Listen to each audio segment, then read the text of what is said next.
Thank you for joining us today for the What Sales Can Learn From interview series. I am your host, Carole Mahoney, the founder of Unbound Growth. Now, if you're like me and believe that everything is selling, then you know that selling is a part of everyday life. Whether you're in a traditional sales role, or if you're an entrepreneur who's trying to get investors or hire employees, or even if you're an employee who is trying to convince others of your ideas, abilities, and vision, we are all in sales. And if we're all in sales, we should be able to learn from each other. To truly learn, we need to look outside of our own world to get a different perspective on our own. That is why once a month, I will be talking with sales experts in other industries and professions and asking them to share with you how they've tackled tough challenges so that we can learn from their experiences and apply it to sales. Here we go. Today we are joined by Peter Cutrer, who has for the past 15 years served as a firefighter and EMT and now has his own international consulting company where he trains and teaches public agencies around the world. Peter is also lucky enough to be my neighbor. Peter, thanks so much for joining us today. Thank you, Carole. You have one of the coolest jobs because when kids are asked what they want to be when they grow up, of course, a lot of them are going to say firefighter. It's like such a cool thing. Hardly ever do you hear anyone say salesperson. But how did you decide that this was a path that you wanted to go down? Well, interesting question. My dad was in the Navy. He was career military, and he, on the ship, served as damage control, which is firefighting. And I always thought, boy, that'd be pretty cool. So I visited the local fire department across from my favorite fishing hole, but I found a whole bunch of older guys sitting around smoking cigars all day. So I said, you know, that's not for me. I don't want to do that. However, many years later, after I purchased my house, my neighbor's house caught on fire, and the local volunteer fire department showed up, and they were all over 60 years old. In fact, one of the people had a heart attack while they were fighting the fire. And so I thought to myself, you know, I should be helping them. I can do this. I'm younger. I have strength. So I talked to one of the people that I knew from the small town and said, yeah, you should sign up. So I signed up, and there I am. That's how I started. And so as a firefighter for the past 15 years or so, you've seen a lot. You've gone through a lot. And I'm wondering, how has your training prepared you for that? Because that is one of the things that we talk a lot about in sales is how best to train and develop salespeople. And how was training to be a firefighter different from any of the other jobs that you've done? Yeah, well, I had run-of-the-mill type jobs. In fact, my first job when I was 15 trying to save up for a car was Burger King. So I had and I kind of pick on that a little bit. I worked there for about a year and a half, but it was a good team building environment. Once I started volunteering as a firefighter and then a few years later got hired on full-time as a firefighter, I quickly realized the team environment is super important because, and you know, they say all the time, there is no I in team. And another expression they use is live to train, train to live.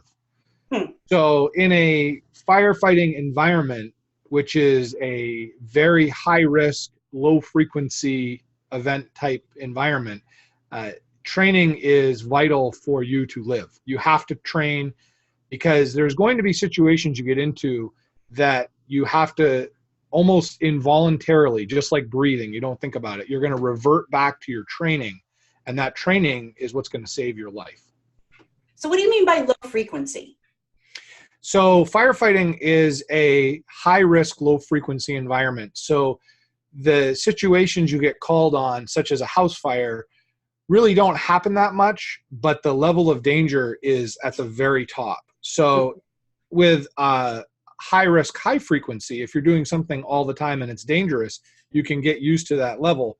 With firefighting, and I imagine it's similar to sales, you're thrown into environments all the time that you're not normally dealing with.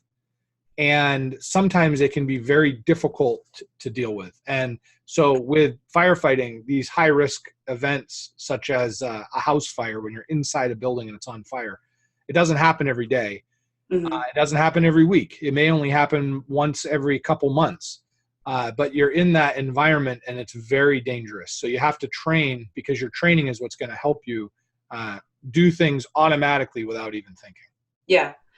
And one of the things that I've been talking with sales leaders about is how to train their salespeople for dominant response, so that when they're in those either mentally stressful, or in your case, physically as well as mentally stressful situations that are high risk, how do you do training in a way that when they're actually in the situation that they react the way that they're supposed to? What are some of the aspects of your training as a firefighter that helped you to have that kind of a dominant response? So that, I like the term dominant response. That's kind of an interesting term. The training that we receive forces you to kind of go into this automatic mode where you can go a certain way without thinking about it. For instance, when you're in a situation in a building and the situation in the compartment that you're in that's on fire turns to this point they call flashover. It's a very dangerous, you're not going to live through it situation. They give you training for bailing out a window. They teach you how to successfully rappel out of a window using whatever you have on you without dying, obviously. There's also training in with your air pack if it malfunctions, certain things you can do, how to conserve your breathing, how to control your breathing. So these type of trainings, although when you're in the classroom, it's just, it can be sometimes quite boring. Yeah. You're thinking, what is this going to ever do for me? But then as soon as you get into the situation where you need it, you automatically default back to the way you were trained, and that's what's going to save you. So I'll give you a quick, for instance, with ropes, they teach you how to tie a lot of knots. Now you may think, why do I need to know how to tie all these knots? I'm never, it's string and rope, and I understand it's important. However, there was a fire that we had to create a bailout situation with, and the tying of the knots and the ropes that we were trained to do ultimately saved our lives, because we were able to tie a knot quickly in a very bad environment. You can't even see what you're doing. But because we had done it so many times, it was an automatic response. We were able to secure our rappelling line to an object and bail out. So again, the training that you do over and over and repetitively becomes what you do automatically when you need to use it. So you're actually being forced to practice even sometimes the most minute things over and over again so that they become automatic. Now, I've seen in our even community and neighborhood where you have like an old abandoned house that the firefighters will come in and set it on fire, and it's a training exercise. So they're actually putting you into actual burning buildings to train you in order to be able to do that. In sales, we can call that role plays and practices. What are some of the other ways that you had to practice in your training in order to develop that response? Again, I think it's repetitivity, just doing something over and over again until it becomes automatic. There's a lot of training that we do like that. For instance, with a motor vehicle accident, a car, somebody crashes, you don't have a lot of time to sit there and figure out how to cut the car open because the person's in serious condition. Right. So we train over and over and over again on how to open cars in a quick fashion to extricate somebody. And sometimes the classroom work can be a little bit boring because you're studying diagrams of some of the new cars, especially hybrids with all these wires everywhere. But if you didn't take the training and you didn't know how to do it, when the situation is high stress and your adrenaline is just pumping, you sometimes tend to lose your sense of thinking. And, that's where your training, it really comes into play, because that is a stabilizing force to dealing with these stressful situations. Yeah. I often talk about training and coaching as trying to answer 3 questions. Do you know what to do? Do you know how to do it? And then will you actually do it in the situation itself? So it's, when we're looking at salespeople, the training of, all right, do you know what to do in this particular situation, like the classroom work? Will you actually do it? Can you actually tie the knots? And then when, like you said, the adrenaline's pumping and the emotions are high, will you actually be able to execute in that moment? Or will you be like, probably I would, the deer in the headlights kind of looking at it going, I can't believe that this is happening in front of me, rather than taking action. So how do you know that you're cut out for something like this? Because it doesn't sound like it's an easy on-the-job kind of a training situation. like salespeople every day face rejection. It's not something that we would naturally incline ourselves to do. You run into burning buildings when everybody else is running out. How did you know this was something you were cut out for? Well, again, we're going back to training. During the training process, the instructors replicate or role play, as you say, many evolutions of different scenarios. So you understand pretty much what you're going to face in the field. Of course, there are unknowns at times, but this training, by going through different scenarios on it, like I said, cutting cars. I remember when I was in boot camp, they took us to a junkyard and they had us chop open all types of stuff. They had all types of training props, like a burn building where you're cutting through the roof, you're doing search and rescue, you're rappelling, you're doing all types of things. So during training, there's a lot of people that drop out. They don't make it. And I think that's kind of a defining moment whether or not this job is going to work for you. The other thing with firefighting is oftentimes you're involved in a probationary period where you're trying to see if the job's going to work for you and the department's trying to see if you work for them. So usually the people that don't make it do not have humility. I think humility is probably one of the biggest assets, having that humble heart, as they say, and they use that term quite a bit in training. Because if you're unable to adapt and change to the different circumstances, it won't work out for you. So thankfully, I had some really good mentors, which I'm big on mentoring, and they helped me through the processes that I had challenges with, and then eventually everything did work out, and I have enjoyed a successful career in public safety. I love what you just said too about the humble heart, because that is one thing that I find myself repeating to salespeople a lot, which is it's not about the latest tactic or the latest tool or the latest technology. It's about, do you have the kind of humility that you're always going to be learning, willing to adapt, and have a personal process to do so? Those are the salespeople. Those are the firefighters. Those are the people that actually are able to adapt to changing circumstances, especially in today's world where things are changing so fast, especially in emergency situations where, as I'm sure you know, things can change on a blink of an eye.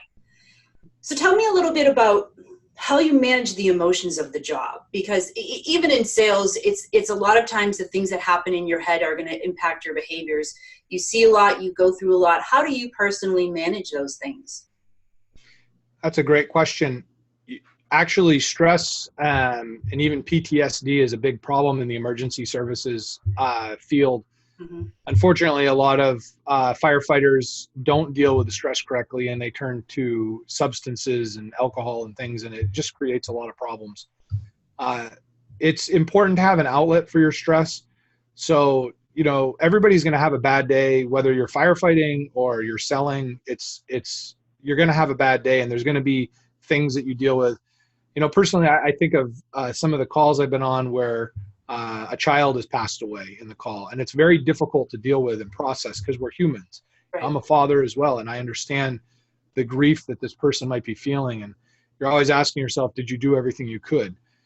But at the end of it all, your training, you followed your training, you followed what you learned, and you did your best, and sometimes there isn't a good outcome. So and I'm sure in sales it's that way too, because you're not always going to cash in on what you're looking for. But with the leftover emotions, there's a couple things that I've found over the years that have really helped. First off, one of my mentors used to always say, we need to be Teflon, nothing sticks. So when we have a bad day, we can have a bad day, but we need to move on. We need to take that and not allow it to stay with us.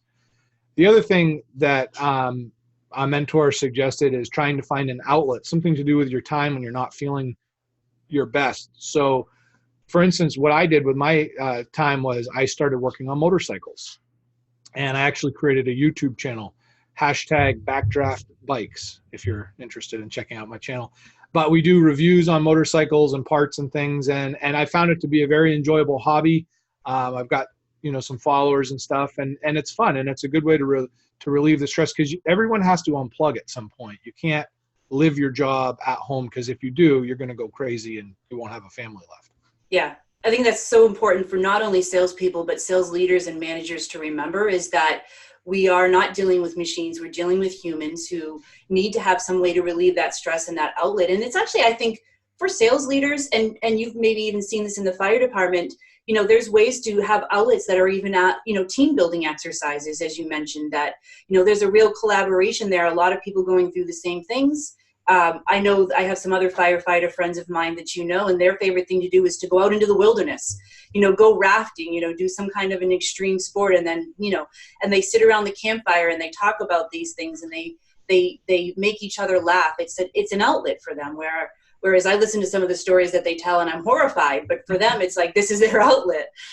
Now, you've trained people. I didn't actually know this about you, but you trained people at NASA, the Department of Defense, the Center of Medicare, U.S. Treasury, U.S. Park Service, even ESPN, which sounds really cool. So what advice would you give to sales executives and sales leaders as far as best practices for training their teams to have that kind of dominant response? Well, the last couple of years, actually about the last 5 years, I have been just running my own company, doing this training of public safety and larger private enterprises. And one of the things that I have really found, and I kind of live by this, I picture myself being in the training, and I ask myself, first off, what do I want to take out of the training? Mm-hmm. Second off, would I like the training if I was sitting in it? And third off, do I feel that I'm going to be able to take something away from the training that's beneficial that I can use in my everyday life? Mm-hmm. I have sat through thousands of training classes over the years, and some of them I'm just like looking for a way to escape. It's like a jail, and it's just the worst training ever, if you will. So when I run my trainings, I like to call them edutainment. They're educational, but they're entertaining at the same time. And I ask myself, would I enjoy this class? What can I take away from it? What is something I can glean from the class? So that helps me to run successful training programs. I think too many people spend too much time talking about themselves in the training when they need to really focus on the material and the practical application. So if you give people something to take away from, then they're going to pay attention. If you just read PowerPoints and slides, you're going to lose everybody and it's not going to be successful. Yeah, I think I agree with you. Some of the worst trainings that I've been through is the pontification trainings. Well, when I was in XYZ company and we did this, and I'm like, that was 20 years ago. It's a totally different context. And oh, by the way, I don't care. Exactly. So, and that's why I have the motto that it's not about me, and it applies to training as well. It's not about you in training. It's all about the student. It's all about the person who has to be able to take what you're giving them and apply that to their job. And I love that you have the what did you say? Yeah. I can't take credit for that. One of my mentors told me that when I first started getting into this. So it's so true though, right? Because we're not just purveyors of information, and that's just not how our brains work either. So if you can entertain them, if you can tell stories, that's actually how our brains grasp onto new information. Mm-hmm. Any final words that you'd like to share with us? Again, my job now, I do have a degree of sales built into it. And one of the things that I always talked about as well in public safety, when I retired, I was a deputy fire chief of a smaller city department. And I had 45 guys working for me, and guys and girls, I should say. I always told them to treat the customer the way they wanted to be treated. And one of the things, you'd get puzzled looks on their faces. They'd say customer. And, some of the guys would say, you mean citizen? But if you think about it, the people are customers, and, they're taxpayers, or they're supporting our department. They're our customer, and we all want to provide good customer service. So when we're dealing with people, whether we're selling, we're fighting fires, we're helping people out on the worst day of their life, people don't like to be pushed into making a decision. They want to be led there. So, for instance, I remember one call we went to, there was a small boat that had capsized in a river, and there was a few teenagers and a mom, and the people had taken in quite a bit of water. So we told them they needed to go to the hospital to get checked out because it can turn into something serious. But the people didn't like being told that they had to go to the hospital. So instead, after we explained what could happen, they were actually in the ambulance starting at hitting the sirens and saying, let's go, So sometimes I think, again, and I've lived this over and over, is if you lead people instead of pushing them, it oftentimes results in a much more positive outcome. And it can't be more truer with sales. People don't want to be forced into a corner. They want to know what's in it for me. What can I benefit from this? So, and I incorporate that in my trainings, mainly training fire marshals on how to get compliance and how to keep buildings safe. Don't force people to do it just because you're wearing a badge. Help them understand the reasons why they need to do it. And then they'll comply without you even having to ask them. I love it. I didn't even prep you to say that, but it lines up perfectly with how I actually train and teach salespeople as well, is that, and it goes back to that it's not about you or your product or what you want. And when you start telling people what to do, it's usually based out because you want them to do something that's in your interest. At least that's how they perceive it. And the thing is that people can smell that a mile away. When you start telling them what to do, their natural reaction, like a 4-year-old, is to resist. Oh, you don't want me to put my finger in that light socket? That's exactly what I'm going to do. Whereas, like you said, people want to be able to make decisions, but they want to be able to feel comfortable and confident in knowing why they're making those decisions. And anytime you try to force them or trick them or manipulate them or use one of your salesy tactics to do so, that's where you're going to meet with resistance. So Peter, thank you so much for joining us today. We've had a lot of fireside campfire chats, so I'm glad we were able to share it with the rest of the world. And everyone, I'm going to share with you Peter's website. If your company has any kind of public safety in it, you probably want to check Peter's website out. And stay tuned for our next episodes. Thanks again, Peter. Stay tuned for our next episode by subscribing to the Sales Experts channel or the Unbound Growth blog and YouTube channel. Let's continue the conversation there or on the Sales Experts LinkedIn group.